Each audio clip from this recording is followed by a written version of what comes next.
la romance est secondaire, voire même tertiaire. Aïe, gros choc parce que moi j'avais un peu soigné cette romance. Déjà mes bêta lectrices m'avaient fait beaucoup de commentaires sur cette romance qui était trop en arrière-plan et j'avais donc fait des efforts pour la faire ressortir et là on me dit qu'elle est tertiaire. Tu écoutes le Café des auteurs, le podcast pour les auteurs en herbe perdus dans la jungle des conseils contradictoires. Moi c'est Ingrid Lemaire, je suis auteure et coach sur l'école d'écriture en ligne j'écrisunroman.eu. Ma mission avec ce podcast, c'est de te guider pour que tu puisses écrire le livre de tes rêves et le publier grâce à des conseils concrets et bienveillants et des auteurs qui te dévoilent tous leurs secrets. Alors prépare ta boisson chaude favorite, c'est l'heure de souffler un peu. Hello collègues écrivains, je suis très contente de te retrouver dans cet épisode du Café des auteurs un peu particulier, un peu personnel car je vais te parler de mon roman du moment, le dernier roman en tout cas on va dire à ce jour, à savoir Eclipse. Et notamment des corrections que j'ai pu y faire, que ce soit d'après mes propres corrections, bon ça ira assez vite, mais surtout à partir des retours de mes bêta lectrices et de l'agence avec qui j'ai signé un contrat, l'agence qui m'a fait donc des retours très intéressants que j'avais envie de partager avec toi, notamment sur le fond, sur le scénario. Alors c'est parti, parce qu'il y a pas mal de choses à raconter, mais tout d'abord, Eclipse, c'est un roman jeune adulte d'imaginaire. C'est l'histoire d'une héroïne qui doit infiltrer un gang de rebelles dans un univers imaginaire et qui a un principal souci par rapport à ça, qui est que son principal ennemi n'est pas ce gang de rebelles, mais c'est elle-même, c'est la voix dans sa tête qui la dénigre en permanence et la pousse à se scarifier. Fin des présentations, je vais t'en dire un petit peu plus tout au long de l'épisode, mais ça te permet un peu de voir le cadre du roman. Parce que du coup, j'ai eu plusieurs problèmes avec ce roman, qui est très très personnel et que du coup j'ai écrit en le préparant assez peu, en me laissant porter par ce que j'avais envie de raconter au fil du premier jet, et donc les corrections effectivement pour donner une structure à tout ce projet-là étaient un peu compliquées. Ce que j'aimerais te dire tout d'abord, c'est que la première chose que j'ai apprise en faisant les corrections de ce roman-là, c'est que même à partir d'un brouillon qui n'a ni queue ni tête et qu'on n'a pas préparé, on peut créer une structure très intéressante, et notamment quand on prépare peu, on limite aussi les risques d'erreurs et les risques de complications inutiles. C'était un roman que j'avais en tête et qui était très simple sur le papier. L'héroïne, elle doit battre le gang, en fait, en surmontant son addiction. Et donc, ça a donné un roman assez court, que j'ai ensuite enrichi, mais clairement, par rapport à mes autres projets qui étaient beaucoup plus copieux, avec plusieurs arcs narratifs qui s'entremêlent, etc., eh bien, le fait de faire simple, ça m'a beaucoup aidé pour les corrections et je n'avais plus qu'à renforcer certains effets. Alors tu vas voir que par la suite c'est un petit peu plus compliqué que ça, mais globalement j'avais déjà envie de te donner cette première leçon-là qui m'a fait beaucoup de bien. Deuxième leçon, les bêta-lectrices qui ont revu le roman, elles trouvaient globalement que mon intrigue allait assez vite. Il manquait des choses, il manquait pas mal de moments un peu de flottement, mais surtout d'informations sur l'univers, d'informations sur l'héroïne, etc. Et c'est un petit peu une de mes conclusions pour cette aventure-là. C'est-à-dire que j'avais tendance à garder beaucoup pour moi parce que pour moi l'objectif de ce roman c'était de parler de cette héroïne, c'était de parler du système dans lequel elle vit et notamment le fait qu'il contrôle les naissances, et tout le reste parfois je le voyais pas forcément intervenir de manière pertinente dans ce roman-là, puisque j'ai écrit d'autres romans qui se situent dans cet univers où j'explore différents aspects. Et du coup, mes bêta-lectrices, parfois, il leur manquait certaines infos parce que j'avais estimé que effectivement, c'était pas forcément utile.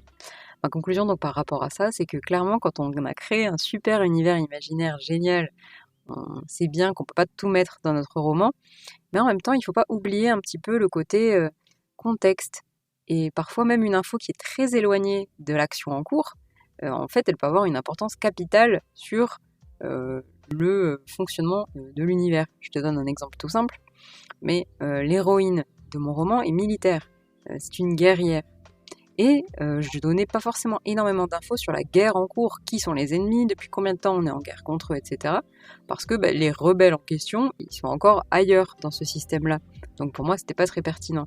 Mais en réalité, cette guerre-là, elle est au centre de toutes les conversations dans le roman. Et justement, les rebelles, ils sont rebelles parce qu'ils sont opposés à cette guerre. Et donc, c'était important de comprendre cette guerre pour les lectrices. Et moi, j'avais un peu sous-estimé ça. Je me disais, je vais pas noyer le lecteur sur toutes les infos. En réalité, il a donc fallu que je rajoute un petit peu ces éléments de contexte dans l'histoire. Troisième leçon, et on commence à attaquer cette fois-ci les retours non pas des bêta lectrices, mais de l'agence qui m'a fait des commentaires sur le scénario. Et un commentaire très difficile pour moi, c'était que le scénario, selon la personne qui m'a corrigé, on va dire, avait un ordre de progression pas très logique. C'est-à-dire qu'au lieu d'avoir des révélations qui s'amplifient, j'avais beaucoup de révélations au début et plus grand-chose pendant la suite du livre.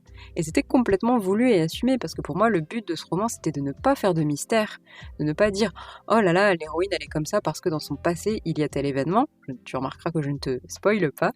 Non, moi, mon objectif, c'était justement de te dire « Regarde, elle est comme ça parce que dans son passé, il y a eu cet événement-là. Regarde maintenant comment elle va se dépatouiller pendant tout le livre. » avec ce passé-là et avec la blessure que ça a causé chez elle et ce que ça va mener comme addiction et comme rédemption derrière. Mais, eh bien, du point de vue de l'agence, ce raisonnement-là et ma façon de voir les choses n'a pas du tout pris, clairement. Et pour la personne qui m'a corrigée, il fallait vraiment que je change ma façon de doser les infos et que je les dose beaucoup plus au fil du roman, et typiquement qu'il y ait une révélation à la fin sur le passé de l'héroïne et que les autres infos incroyables sur l'héroïne soient distillées au fur et à mesure de l'intrigue. Bref, tu auras compris, j'ai dû remanier complètement toutes les informations, les révélations dans le roman. Alors, ça a l'air très compliqué comme ça, et effectivement, du coup, ça a nécessité de changer certains événements, puisque l'héroïne ne va pas agir de la même manière si je ne veux pas spoiler le lecteur sur son passé, par exemple.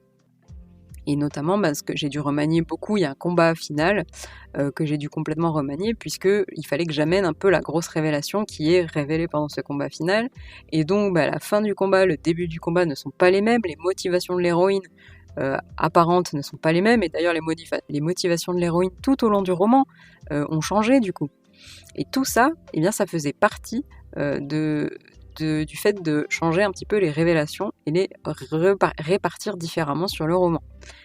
Mais surtout, il y a une autre conséquence à ça, c'est que ces révélations-là, il y avait un procédé en fait que j'avais un peu négligé, alors qu'en fait il marche quand même très bien pour le lecteur et il lui donne envie de lire, et c'est bien sûr le cliffhanger. Moi, c'est quelque chose qui, du coup, compte tenu de mon choix de départ dans le roman, n'apparaissait pas vraiment, il n'y avait pas vraiment de cliffhanger, à part, l'héroïne, elle se bat pour sa survie pendant tout le livre, et on croise les doigts, on se dit, elle va peut-être se faire choper ou pas, mais ça s'arrêtait là.